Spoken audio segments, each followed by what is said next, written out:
Iboga root bark is not very strong, and so you got to eat a lot of bark.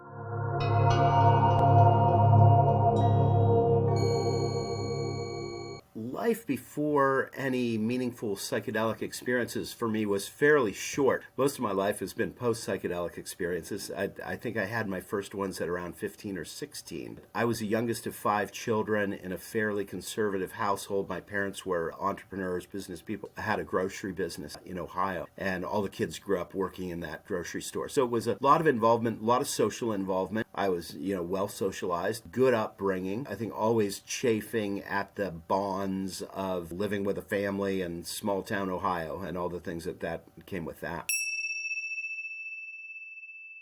My first exposures to psychedelics were quite meaningful. I don't have complete memories of them. I had several kind of epiphanies that felt like whether they were during these experiences or soon after, things would come to me that I felt like really helped me live my life in a more beautiful way. I can remember shortly after my first experience having this. I was probably a junior in high school, though I was well socialized before psychedelics. I also always felt kind of other, I suppose. I didn't feel like all the other kids. You carry this thing around to you that maybe that there's something wrong with you. Same awkwardness of trying to interact with other people. And it occurred to me that, if I just spoke to people from that place, if I just assumed that they were as awkward as I was, that I might help their awkwardness. And that later came to me as kind of an essence of hospitality, what it is to be hospitable to people, because I ended up in the hospitality business. But that epiphany came to me about at maybe 16 or 17 years old, and I still remember the moment that it came to me very clearly. I would credit my psychedelic experience shortly before that with that epiphany. I'd been told that Iboga could be a real help, kind of a masculine energy, a real help with clarity and focus and direction. Let's call it direction more than focus. And I'd had a business challenge that I'd been dealing with for some time, and I was curious if Iboga might be able to help me with direction on that issue.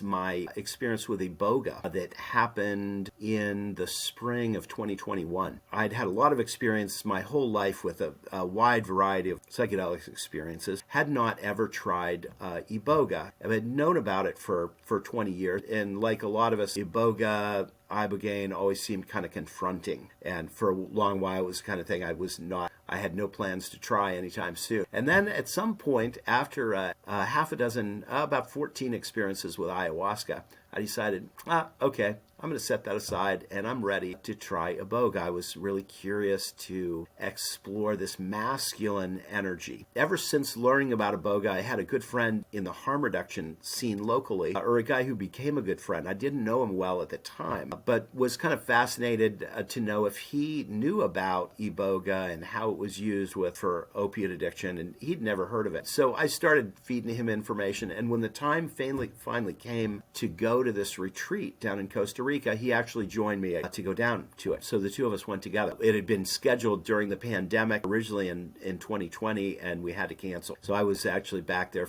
it was the first ceremonies this crew had done with leading an Iboga thing, but they were Bwiti initiated and were very familiar with the medicine. Super solid group. It was a 7-day retreat with 2 Iboga ceremonies within that retreat, I think a day apart, right in the center of the retreat. A beautiful place in Costa Rica that the founder of this space, where we stayed, was not owned by the people running the retreat, but this space had been created by a guy who had healed himself from opiate addictions with Iboga many years before, and had basically created this space and let people use it in order to keep that healing going. I had never had any serious drug addiction problems, nor had really any, or at least most of the group of 11 that came down to do these ceremonies with me. But of course, Iboga has a big history with that, and made me very curious how to use Iboga in my life. What I'd been dealing with, I have a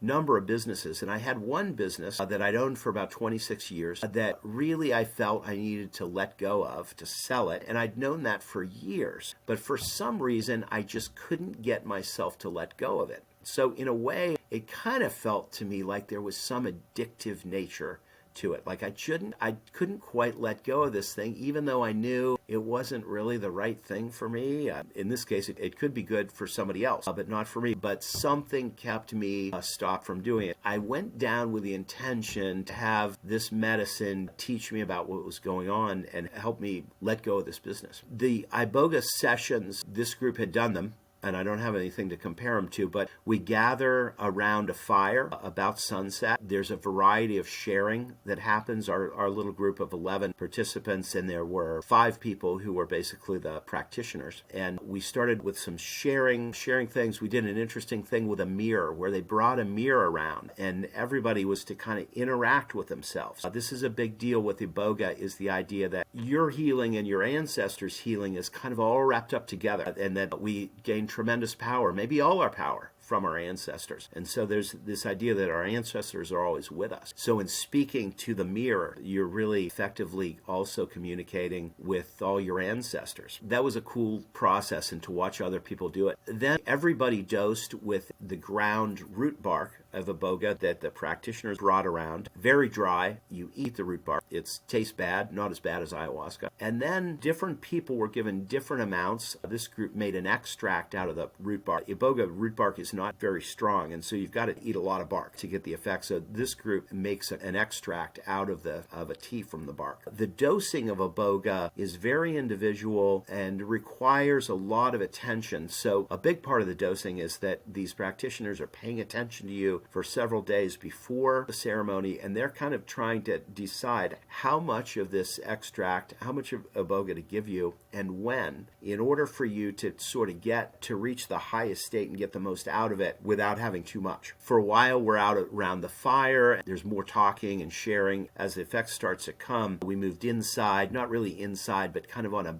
really massive porch, and everybody had a place to lay down, comfortable mat, and people used eye shades. And as in ayahuasca, there's a real music component to the Iboga journey. There's a very specific style of African music that was recordings that were played all night long, and loud. Like any kind of new music, you're like, I think this is the same song that's been playing for several hours. But gradually, as you listen to it for even longer, you start to, oh, no, actually, these are different songs. But the music is to help journey along.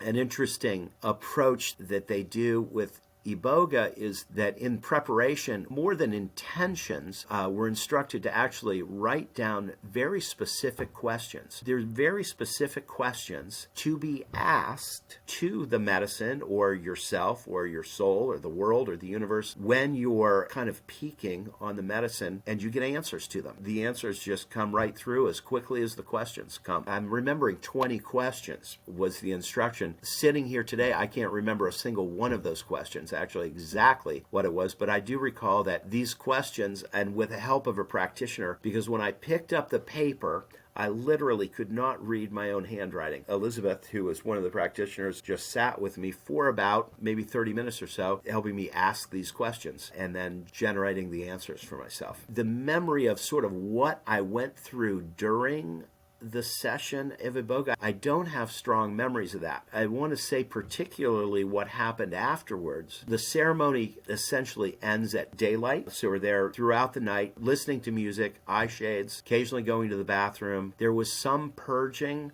but not anything like the level of purging that people do during ayahuasca. In fact, I didn't have any sort of purging at all. But their intention is, like when you get up to go to the bathroom, and they'll help you that you move very, very slowly, because their experience is that once you move too quickly, you can get nauseous, and then you're not trying to purge, I think, with this medicine, was my experience. Once the sun comes up, everybody's still really in it. They helped everybody back to their rooms, individual rooms, and then essentially the next day is spent kind of in a dream state. You're back to bed, you're in dreamland, half sleeping, and things are going on. And I can't tell you what they are. There was a lot going on, and at one point, I remember they brought us some fruit, some real light throughout the day, a little light snack. Fruit is what I remember. And then in the evening, we all gathered back together for integration and sharing about the experience. So essentially, they treated it as a 24-hour trip. Some people had a lot of nausea, were still feeling a lot of that, didn't feel good. I felt pretty well back to normal self after about 24 hours. I got back home and immediately spoke with my business partner, who's also my ex-wife. We've been in business together for 40 years, and we each own half of several companies. And I said, okay, this is the year we're going to sell the brewery. We're just going to get this done. I'm not sure how we're going to do it, but this is the year we're doing it. We had started the first craft brewery in the southern part of our state about 26 years ago. It had been time that somebody else should lead it. It got beyond what we really wanted and why we created it in the first place. Where I think Iboga helped with it, Iboga, was that I just had this real clarity that we were going to get this done. I can't describe it any different than this sort of laser-focused clarity. I didn't know how we were going to do it. I just knew we were going to do it. And that my question to answer, or the leadership, or what I had to bring to it that I hadn't brought before, was I just had to step onto the path without having a vision at the end. And I realized that what had stopped me before was I was trying to develop this vision of what things were going to look like, or who was going to be the perfect buyer. I realized in this case, I didn't know what it was going to look like, but there were some clear things that I had to do to put this thing in other people's hands. One was to set a price. We had talked about selling this thing for almost 10 years, had never set a price, had never done that work. It wasn't a lot of work, actually. We just kind of sat down together and said, would we sell it for this? Would we sell it for this? Would we sell it for this? That was just a great lesson. I think at times of my life, I've known that the way to do things, there's that brilliant Rumi quote, I think about, the step onto the path and the path will appear. But I'd forgotten that. And so we just made a few steps, and by golly, by the end of the year, which is what I said right after Iboga, I'm like, this year we're going to do it. And by the end of the year, we had a buyer. We had a great deal lined out. Turned out to be a better situation to sell it right after the first of the year. We sold that entity, and it was a beautiful part of it for us was the buyers and the deal that we made, and the aftermath of that has been better, more beautiful than I could ever have created in my mind.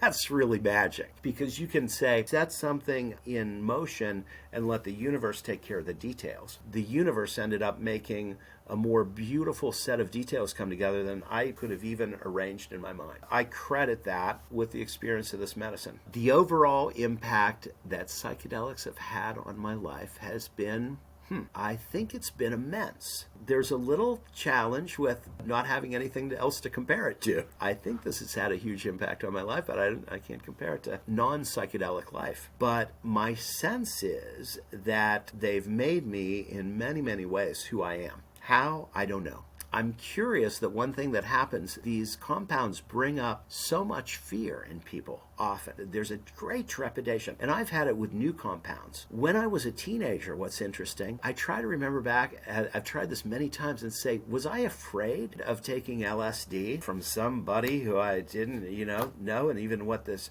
drug was? And I don't remember any fear. There may have been, but I'd come even a week ago, was telling a friend about this curiosity that I had about no fear. And I realized that I think I've always been a big proponent of good testimonials, which is kind of what we're doing. And I thought, I think what gave me no fear was that people that I trusted said, you've got to experience this. So it wasn't a kind of thing where somebody's just like, somebody I don't know. It was people that I knew and said, oh, you need to try it. And I believed them.